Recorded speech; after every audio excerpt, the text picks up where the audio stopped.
सर्वेभ्यो नमः। श्री वाल्मीकि रामायण के बालकांड का 23वां सर्ग। विश्वामित्र सहित श्री राम और लक्ष्मण का सरयू गंगा संगम के समीप पुण्य आश्रम में रात को ठहरना। प्रभातायाम तु शर्वयाम विश्वामित्रो महामुनिः अभ्यभाषत काकुस्थौ श्यानोपर्ण संस्तरे। जब रात बीती और प्रभात हुआ तब महामुनि विश्वामित्र ने तिनकों और पत्तों के बिछोने पर सोए हुए उन दोनों ककुस्थ वंशी राजकुमारों से कहा, कौसल्या सुप्रजा राम पूर्वा संध्या प्रवर्तते उत्तिष्ठ नर शार्दूल कर्तव्यम दैवमाह्निकम्। नरश्रेष्ठ राम, तुम्हारे जैसे पुत्र को पाकर महारानी कौशल्या सुपुत्र जननी कही जाती है। यह देखो, प्रातः काल की संध्या का समय हो रहा है। उठो और प्रतिदिन किए जाने वाले देव संबंधी कार्यों को पूर्ण करो। तस्य हर्षे परमोदारं वचः श्रुत्वा नरोत्तमौ स्नात्वा कृतोदकौ वीरौ जेपतुः परमं जपम्। महर्षि का यह परम उदार वचन सुनकर उन दोनों नरश्रेष्ठ वीरों ने स्नान करके देवताओं का तर्पण किया और फिर वे परम उत्तम जपनीय मंत्र गायत्री का जप करने लगे। देखो, श्री रामचंद्र जी भी गायत्री का जाप करते थे, इससे पता चलता है। कृताहिनिकौ महावीर्यौ विश्वामित्रं तपोधनम् अभिवाद्याति संहृष्टौ गमनयाभितस्थतु। नित्य कर्म समाप्त करके महापराक्रमी श्री राम और लक्ष्मण अत्यंत प्रसन्न हो तपोधन विश्वामित्र को प्रणाम करके वहां से आगे जाने को उद्यत हो गए। तौ पर्यान्तौ महावीर्यौ दिव्यां त्रिपथगां नदीं ददृशाते ततस्तत्र सर्यवः संगमे शुभे। जाते जाते उन महाबली राजकुमारों ने गंगा और सरयू के शुभ संगम पर पहुंचकर वहां दिव्य त्रिपथगा नदी गंगा जी का दर्शन किया। अभी सरयू और गंगा जी का संगम तो नहीं कहीं मिलता। गंगा जी, यमुना जी और सरस्वती जी का संगम तो प्रयागराज में मिलता है, लेकिन गंगा जी और सरयू जी का संगम से वहां त्रिपथगा नदी, या तो ये जो प्रयागराज संगम को कहा जा सकता है। तत्राश्रम पदम पुण्यम ऋषीणां भावितात्मनां बहुवर्ष सहस्राणि तप्यतां परमं तपः। संगम के पास ही शुद्ध अंतःकरण वाले महर्षियों का एक पवित्र आश्रम था, जहां वे कई हजार वर्षों से तीव्र तपस्या करते थे। ये जो प्रयागराज में भी संगम के पास भी एक बहुत पुराना आश्रम है, मेंटेन तो किया ही होगा, उसको भी वो ये बताती है कि ये सतयुग का है, यहाँ पे श्री रामचंद्र जी आए थे और वो है, अभी भी है। तो अगर त्रिपथगा से वो त्रिवेणी संगम को कह सकते हैं, तो वो आश्रम तो अभी भी है, बहुत धरती के बहुत नीचे है वो। तम दृष्ट्वा परम प्रीतौ राघवौ पुण्यमाश्रमम् उच्तुस्तं महात्मानं विश्वामित्रमिदं वचः। उस पवित्र आश्रम को देखकर रघुकुल रतन श्री राम और लक्ष्मण बड़े प्रसन्न हुए। उन्होंने महात्मा विश्वामित्र से यह बात कही, कस्याम् आश्रमः पुण्यः कोऽन्वस्मिन् वसते पुमान् भगवन् श्रोतुमिच्छावः परम कौतूहलं हिनौ। भगवान, यह किसका पवित्र आश्रम है और इसमें कौन पुरुष निवास करता है, यह हम दोनों सुनना चाहते हैं। इसके लिए हमारे मन में बड़ी उत्कंठा है। तयोस्तद्वचनं श्रुत्वा परहस्य मुनिपुङ्गवः अब्रीवत् श्रूयतां राम यस्यायं पूर्वाश्रमः। उन दोनों का यह वचन सुनकर मुनि श्रेष्ठ विश्वामित्र हंसते हुए बोले, राम, यह आश्रम पहले जिसके अधिकार में रहा है उसका परिचय देता हूँ, सुनो। कंदर्पो मूर्तिमानासीत् काम इति उच्यते बुधैः तपस्यन्तमिहि स्थानं नियमेन समाहितम्।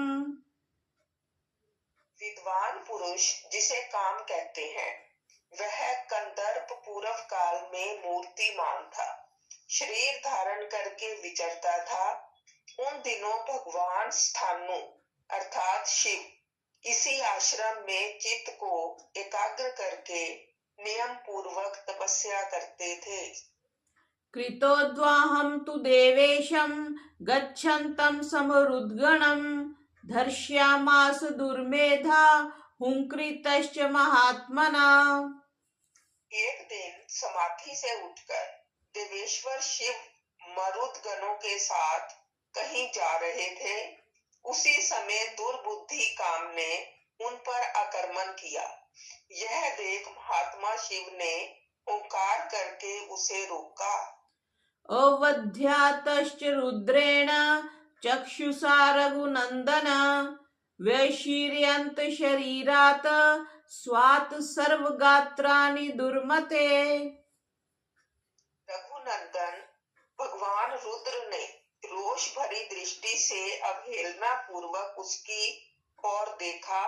फिर तो उस दुर्बुद्धि के सारे अंग उसके शरीर से जीर्ण शीर्ण होकर गिर गए। तत्र गात्रं हतं तस्य निर्दग्धस्य महात्मनः अशरीरः कृतः कामः क्रोधात् देवेश्वरेण। वहां दग्ध हुए महामना कंदर्प का शरीर नष्ट हो गया। देवेश्वर रुद्र ने अपने क्रोध से काम को अंगहीन कर दिया। अनंग इति विख्यातस्ता प्रभृति राघव स चांग विष्यः श्रीमान यत्रांग समुमोचः। राम, तभी से यह अनंग नाम से विख्यात हुआ।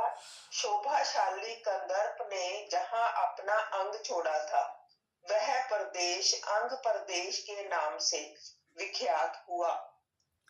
अंग देश अंगराज कर्ण को भी अंगराज कहते थे ना, फिर यही अंग होगा। पीछे भी अंगराज की बात आई थी एक। तस्याय आश्रमः पुण्यस्तस्ये मे मुनयः पुरा शिष्या धर्म परावीर तेषां पापम न विद्यते। यह उन्हीं महादेव जी का पुण्य आश्रम है। वीर, ये मुनि लोग पूर्व काल में उन्हीं स्थानों के धर्मपरायण शिष्य थे। इनका सारा पाप नष्ट हो गया था। इहा आद्य रजनीं राम वसेम शुभ दर्शन पुण्ययोः सरितोर्मध्ये श्वतरिष्यामहे वयम्। शुभ दर्शन राम, आज की रात में हम लोग यहीं इन पुण्य सलिला सरिताओं के बीच में निवास करें। कल सवेरे इन्हें पार करेंगे। अभिगच्छामहे सर्वे शुच्यः पुण्यमाश्रमम् इह वासः परो अस्माकं सुखं वत्स्यामहे निशाम् स्नाताश्च कृतजप्याश्च हुतहव्या नरोत्तम। हम सब लोग पवित्र होकर इस पुण्य आश्रम में चले। यहाँ रहना हमारे लिए बहुत उत्तम होगा। नरश्रेष्ठ, यहाँ स्नान करके जप और हवन करने के बाद हम रात में बड़े सुख से रहेंगे। तेषां संवदतां तत्र तपोदीर्घेन चक्षुषा विज्ञाय परम प्रीता मुन्यो हर्षमागमन। वे लोग वहाँ इस प्रकार आपस में बातचीत कर ही रहे थे कि उस आश्रम में निवास करने वाले मुनि तपस्या द्वारा प्राप्त हुई दूरदृष्टि से उनका आगमन जानकर मन ही मन बड़े प्रसन्न हुए। उनके हृदय में हर्ष जनित उल्लास छा गया। अर्घयं पाद्यं तथातिथ्यं निवेद्य कुशिकात्मजे रामलक्ष्मणयोः पश्चात् कुर्वन्तिथि क्रियाम्। उन्होंने विश्वामित्र जी को अर्घ्य, पाद्य और अतिथि सत्कार की सामग्री अर्पित करने के बाद श्री राम और लक्ष्मण का भी आतिथ्य किया। सत्कारं समनुप्राप्य कथाभिर्भिरञ्जयन् यथार्हं जपन् संध्यामृष्यस्ते समाहितः। यथोचित सत्कार करके उन मुनियों ने इन अतिथियों का भांति भांति की कथा वार्ताओं द्वारा मनोरंजन किया। फिर उन महर्षियों ने एकाग्रचित होकर यथावत संध्या वंदन एवं जप किया। देखो, हवन की बात भी आ गई। श्री राम जी हवन भी करते थे और जप भी करते थे और संध्या वंदन भी करते थे। तत्र वासिभिरानीता मुनिभिः सुव्रतैः सह न्यवसन् सुसुखं तत्र कामाश्रम पदे तथा।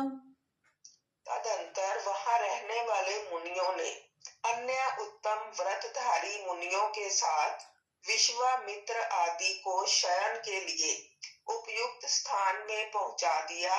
संपूर्ण कामनाओं की पूर्ति करने वाले उस पुण्य आश्रम में उन विश्वामित्र आदि ने बड़े सुख से निवास किया। कथाभिर्भिरामो नृपात्मजौ रमयामास धर्मात्मा कौशिको मुनिपुंगवः।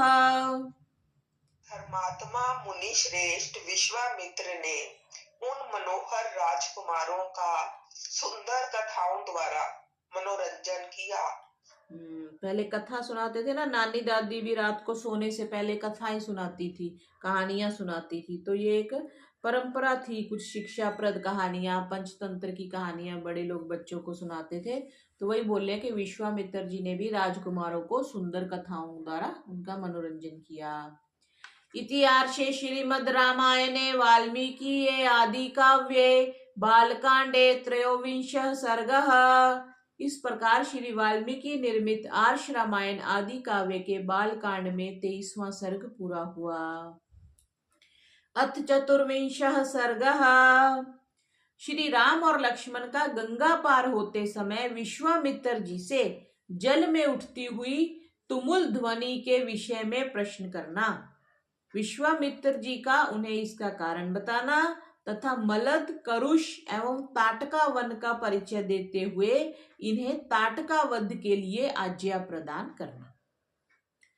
ततः प्रभाते विमले कृताह्निकम् अरंदिमौ विश्वामित्रं पुरस्कृत्य नद्यास्तीरम् उपागतौ। तदंतर निर्मल प्रभात काल में नित्य कर्म से निवृत्त हुए विश्वामित्र जी को आगे करके शत्रु दमन वीर श्री राम और लक्ष्मण गंगा नदी के तट पर आए। ते च सर्वे महात्मानौ मुन्यः संशितव्रतः उपस्थाप्य शुभां नावं विश्वामित्रमथाब्रुवन्। उस समय उत्तम व्रत का पालन करने वाले उन पुण्य आश्रम निवासी महात्मा मुनियों ने एक सुंदर नाव मंगवाकर विश्वामित्र जी से कहा, आरोहतु भवान् नावं राजपुत्र पुरस्कृतः अरिष्टं गच्छ पंथानं मा भूतकालस्य पर्ययः। महर्षि, आप इन राजकुमारों को आगे करके इस नाव पर बैठ जाइए और मार्ग को निर्विघ्नता पूर्वक तय कीजिए, जिससे विलंब न हो। विश्वामित्र स्थेत्युक्त्वा तान् ऋषीन् प्रतिपूज्य च ततार सहित स्थाभ्याम सरितं सांगरंगमाम। विश्वामित्र जी ने बहुत अच्छा कहकर उन महर्षियों की सराहना की और वे श्री राम तथा लक्ष्मण के साथ समुद्र गामिनी गंगा नदी को पार करने लगे। तत्र शुश्राव वै शब्दं तोयसरम्भं वर्धितं मध्यम आगम्य तोयस्य तस्य शब्दस्य निश्चयं ज्ञातु कामो महातेजः सह रामः कनीयसा। गंगा की बीच धारा में आने पर छोटे भाई सहित महातेजस्वी श्री राम को दो जलों के टकराने की बड़ी भारी आवाज सुनाई देने लगी। यह कैसी आवाज है, क्यों तथा कहां से आ रही है, इस बात को निश्चित रूप से जानने की इच्छा उनके भीतर जाग उठी। अथ रामः सरिन्मध्ये प्रपच्छ मुनिपुङ्गवं वारिणो भिद्यमानस्य किमयं तुमुलोध्वनिः। तब श्री राम ने नदी के मध्य भाग में मुनिवर विश्वामित्र से पूछा, जल के परस्पर मिलने से यहाँ ऐसी तुमुल ध्वनि क्यों हो रही है? तुमुल ध्वनि अच्छी ध्वनि कुछ या राघवस्य वचः श्रुत्वा कौतूहल समन्वितं कथयामास धर्मात्मा तस्य शब्दस्य निश्चयम्। श्री रामचंद्र जी के वचन में इस रहस्य को जानने की उत्कंठा भरी हुई थी। उसे सुनकर धर्मात्मा विश्वामित्र ने उस महान शब्द तुमुल ध्वनि का सुनिश्चित कारण बताते हुए कहा, कैलास पर्वते राम मनसा निर्मितिं परम ब्रह्मणा नर शार्दूल तेनेदं मानसं सरः। नर श्रेष्ठ राम कैलाश पर्वत पर एक सुंदर सरोवर है। उसे ब्रह्मा जी ने अपने मानसिक संकल्प से प्रकट किया था। मन के द्वारा प्रकट होने से ही वह उत्तम सरोवर मानस कहलाता है। उसको मान सरोवर कहते हैं। मैंने देखा है वहाँ पानी बहुत साफ है, मतलब इतना साफ है कि इतना, क्योंकि बहुत एक तो ऊंचाई पर है, पानी बहुत ठंडा भी है वहाँ पे और बहुत स्वच्छ है वहाँ का जल। बिल्कुल जमीन नीचे की दिखती है और उसमें कहते हैं ये पता भी नहीं कि उसमें जल कहाँ से आता है, मतलब नहीं तो कोई सरोवर में कहीं से कोई नदी आती है या कुछ है, वहाँ पे कोई नदी नहीं है, कुछ नहीं है और उसकी बाउंड्री भी दिखती है कि कितना बड़ा वो सरोवर है और उसमें जल कहाँ से आता है किसी को नहीं पता, कितने वर्षों से वहाँ है। तो ये मेरे को आज पता चला कि वो ब्रह्मा जी ने उसको बनाया था अपने मानसिक संकल्प से। तस्मात् शुश्राव सरसः सायोध्या उपगूहते सरा प्रवृत्ता सरयुः पुण्या ब्रह्म सरश्च्युता। उस सरोवर से एक नदी निकली है जो अयोध्यापुरी से सटकर बहती है। ब्रह्मसर से निकलने के कारण वह पवित्र नदी सरयू के नाम से विख्यात है। पर अब तो वहां से कोई नदी नहीं है, कोई कहाँ वो कैलाश पर्वत और कहाँ अयोध्या, अब तो नहीं है। तब उस समय हो सकता है कुछ हो, अब तो नहीं है वहां पे। तस्यायमतुलः शब्दो जाह्नवीम् अभिवर्तते वारि संक्षोभजो राम प्रणामं नियतः कुरु। उसी का जल गंगा जी में मिल रहा है। दो नदियों के जलों के संघर्ष से ही यह भारी आवाज हो रही है जिसकी कहीं तुलना नहीं है। राम, तुम अपने मन को संयम में रखकर इस संगम के जल को प्रणाम करो। तो गंगा जी और सरयू जी का इन्होंने संगम बताया है। ताभ्याम तु तावुभौ कृत्वा प्रणाममति धार्मिकौ तीरं दक्षिणमासाद्य जगमतुर्लघु विक्रमौ। यह सुनकर उन दोनों अत्यंत धर्मात्मा भाइयों ने उन दोनों नदियों को प्रणाम किया और गंगा के दक्षिण किनारे पर उतरकर वे दोनों बंधु जल्दी जल्दी पैर बढ़ाते हुए चलने लगे। स वनं घोर संकाशं दृष्ट्वा नरवरात्मजः अविप्रहत मैक्ष्वाकः प्रपच्छ मुनिपुंगवम्। उस समय इक्ष्वाकु नंदन राजकुमार श्री राम ने अपने सामने एक भयंकर वन देखा जिसमें मनुष्यों के आने जाने का कोई चिन्ह नहीं था।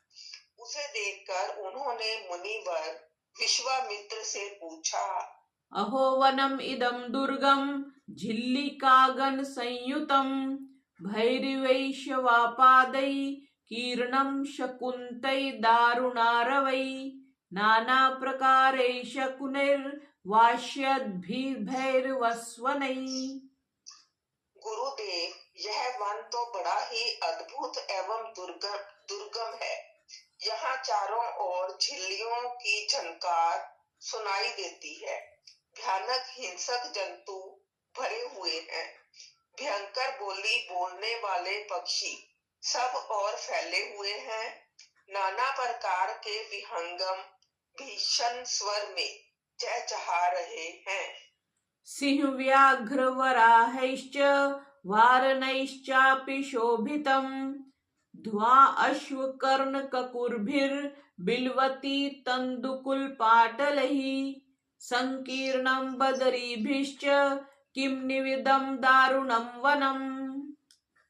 सिंह, व्याघ्र, सुअर और हाथी भी इस जंगल की शोभा बढ़ा रहे हैं।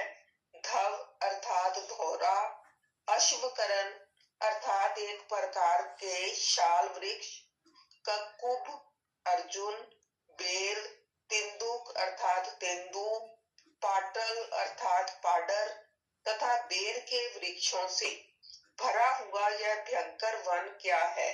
इसका क्या नाम है? देखो, जंगल है और उसमें भी मतलब इतने बढ़िया बढ़िया पेड़ लगे हुए हैं।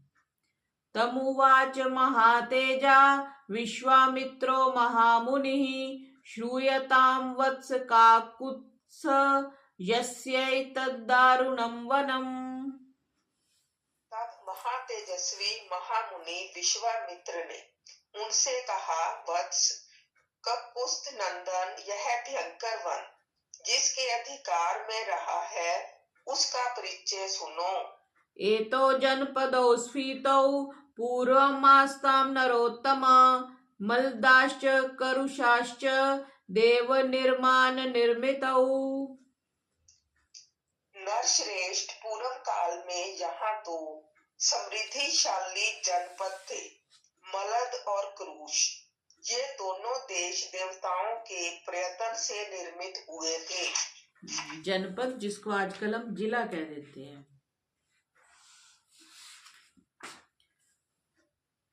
पुरावृत्रवधे राम मलेन समभिप्लुतम् क्षुधा चैव सहस्राक्षं ब्रह्महत्या समाविशत्।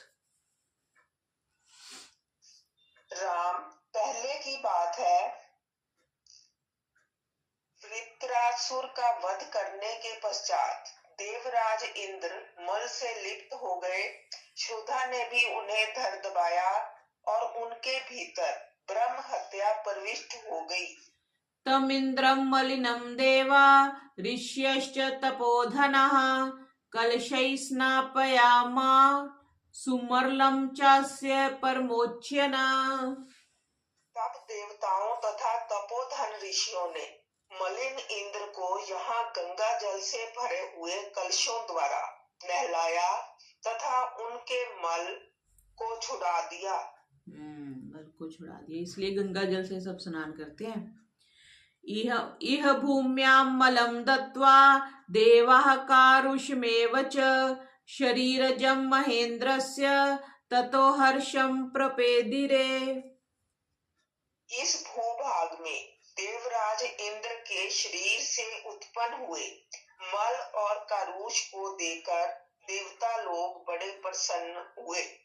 निर्मलो निष्करुषश्च शुद्ध इंद्रो यथा भवत् ततो देशस्य सुप्रीतो वरं प्रादादनुत्तमम् इमौ जनपदौ स्फीतौ ख्यातिं लोके गमिष्यतः मल्दाश्च करुषाश्च ममांगलम मलधारिणौ। इंद्र पूर्ववत निर्मल, निष्क्रोश एवं शुद्ध हो गए। तब उन्होंने प्रसन्न होकर इस देश को यह उत्तम वर प्रदान किया, ये दो जनपद लोक में मलद और करुष नाम से विख्यात होंगे। मेरे अंग जनित मल को धारण करने वाले ये दोनों देश बड़े समृद्धिशाली होंगे। साधु साधिवतीतं देवाः पाकशासनम् अब्रुवन् देशस्य पूजां तां दृष्ट्वा कृतां शक्रेण धीमता। बुद्धिमान इंद्र के द्वारा की गई उस देश की वह पूजा देखकर देवताओं ने पाक शासन को बारंबार साधुवाद दिया। उस देश की पूजा देखकर देवताओं ने पाक शासन मीन्स पवित्र शासन कह सकते हैं को बारंबार साधुवाद दिया। एतो जनपदौ स्फीतौ दीर्घ काल मरिंदमा मलदाश्च करुषाश्च मुदिता धन धान्यतः। शत्रु दमन, मलद और करुष ये दोनों जनपद दीर्घ काल तक समृद्धिशाली धन धान्य से संपन्न तथा सुखी रहे हैं। कस्यचित्वत् कालस्य यक्षिणी कामरूपिणी बलं नागसहस्रस्य धारयन्ती तदाह्यभूत्। कुछ काल के अनंतर यहाँ इच्छा अनुसार रूप धारण करने वाली एक यक्षिणी आई, जो अपने शरीर में 1000 हाथियों का बल धारण करती है। ताटका नाम भद्रं ते भार्या सुन्दस्य धीमतः मारीचो राक्षसः पुत्रो यस्या शक्र पराक्रमः वृत्तबाहुर्महाशीर्षौ विपुलास्य तनुर्महान्। उसका नाम ताटका है। वह बुद्धिमान सुंद नामक दैत्य की पत्नी है। तुम्हारा कल्याण हो। मारीच नामक राक्षस जो इंद्र के समान पराक्रमी है, उस ताटका का ही पुत्र है। उसकी भुजाएं गोल, मस्तक बहुत बड़ा, मुंह फैला हुआ और शरीर विशाल है। एक ताड़का थी ना श्री कृष्ण जी के समय जो राक्षसनी आई थी, उसका नाम ताड़का था। ये ताटका है। राक्षसो भैरवाकारौ नित्यं त्रास्यते प्रजाः इमौ जनपदौ नित्यं विनाशयति राघव मलदाश्च करुषाश्च ताटका दुष्टचारिणी। वह भयानक आकार वाला राक्षस यहाँ की प्रजा को सदा ही त्रास पहुंचाता रहता है। रघुनंदन, वह दुराचारिणी ताटका भी सदा मलद और करुष इन दोनों जनपदों का विनाश करती रहती है। सेयं पंथानमावृत्य वसत्य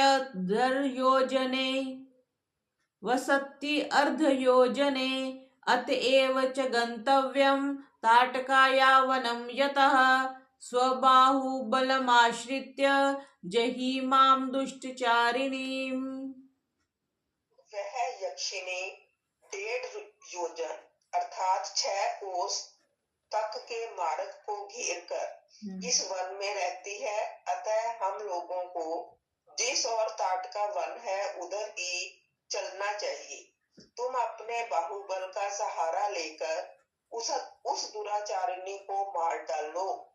महर्षि विश्वामित्र ने पहले ही श्री राम और श्री लक्ष्मण जी को अपनी शक्तियां दे दी थी ना, क्योंकि उसके बाद उन्होंने उनका वध करवाना था राक्षसों का। मन्योगाइदं देशं कुरु निष्कंटकं पुनः नहि कश्चिद् इदं देशं शक्तो हि गन्तुमीदृशम्। मेरी आज्ञा से इस देश को पुनः निष्कंटक बना दो। यह देश ऐसा रमणीय है तो भी इस समय कोई यहाँ आ नहीं सकता। यक्षिण्या घोरया राम उत्सादितं सहयया एतत्ते सर्वमाख्यातं यथैतद्दारुणं वनं यक्ष्या चोदसादितं सर्वमाद्यापि न निर्वर्तते। राम, उस असहाय एवं भयानक यक्षिणी ने इस देश को उजाड़ कर डाला है। यह वन ऐसा भयंकर क्यों है, यह सारा रहस्य मैंने तुम्हें बता दिया। उस यक्षिणी ने ही इस सारे देश को उजाड़ दिया है और वह आज भी अपने इस क्रूर कर्म से निवृत्त नहीं हुई है।